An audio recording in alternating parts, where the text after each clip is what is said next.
everyone. Today's weekly wrap-up is for all faculty, staff, students, and parents. Today I wanted to provide an update on the probable case that was communicated this week, along with the decision surrounding staying in the instructional mode for hybrid in second quarter. As you know, communication went out this week regarding a probable case here at the high school. Again, a probable case is either a household member or a close contact of a positive individual where the person later ends up developing symptoms within 14 days of that original exposure. The employee was at school within 48 hours of symptom onset. However, due to the hybrid instructional mode, we have the ability to maintain greater than 6 feet social distancing while teaching in the classrooms with very brief periods of one-on-one interaction and instruction. The classroom in particular has almost 12 feet between where the students sit and to the blackboard. So there is an abundance of space in between that teaching zone. So we're confident that there was no close contacts during those days where the individual would have been potentially contagious.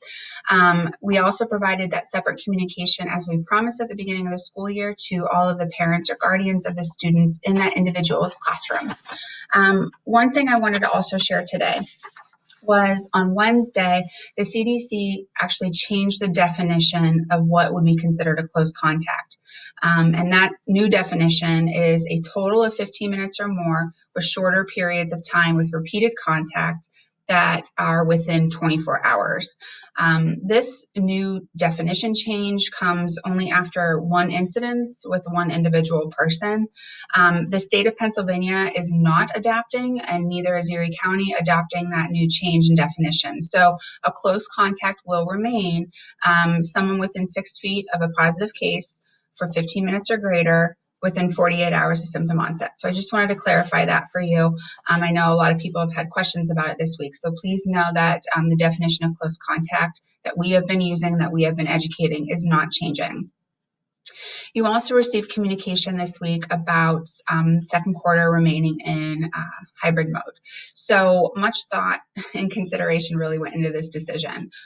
We've had many conversations with the Department of Health, with our board members, with our entire administrative team, and beyond the data for Erie County, the fact is the entire nation is really going and experiencing a fall resurgence of transmission of COVID-19, which we can't really ignore that. So we felt that with the other variables that we have, which I want to explain to you, that we have not dealt with during a pandemic, it's certainly something that we had to consider. So those new variables include the beginning of the flu season, more indoor activities, both in and out of school, and the upcoming holidays where there's likely going to be many gatherings. So when you take those variables into consideration, along with the fact that there will be some classrooms that we wouldn't be able to get and maintain 6 feet if we were to come back 100% in person, we feel really the responsible option is truly to remain in the hybrid mode.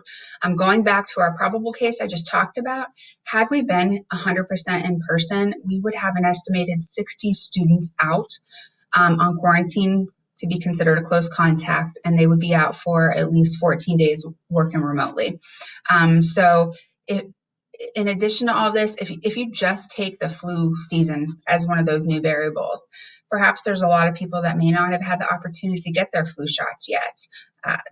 We know that the flu symptoms mimic COVID-19, and it's inevitable that there's going to be people out on quarantine awaiting a COVID test when they really had the flu. So, preventing that, healthcare workers aren't taking any chances during this pandemic, and the amount of people being tested has increased. So even people with mild symptoms. So with that being said, it's truly because it is so important for everyone to stay home when you're sick.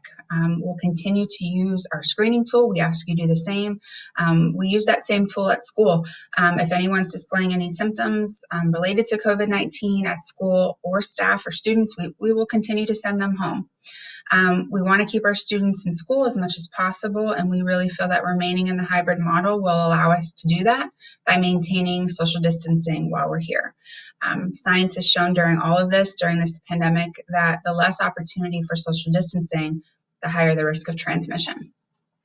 So once we're able to measure our ability to, navigate through these new variables without experiencing multiple school closures, we'll be confident to make that recommendation to our board at the end of Q2 for all of our staff and students to come back at 100% in-person learning at the start of next quarter.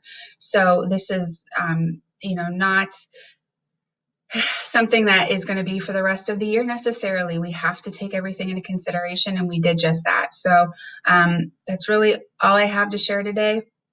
I hope I was able to answer some of your questions you might have had surrounding either the probable case or, that decision making and remaining in hybrid for Q2. Please reach out to me if you have any questions. I'll be happy to answer them for you. Thank you for watching every week. I appreciate it, and take care, everyone.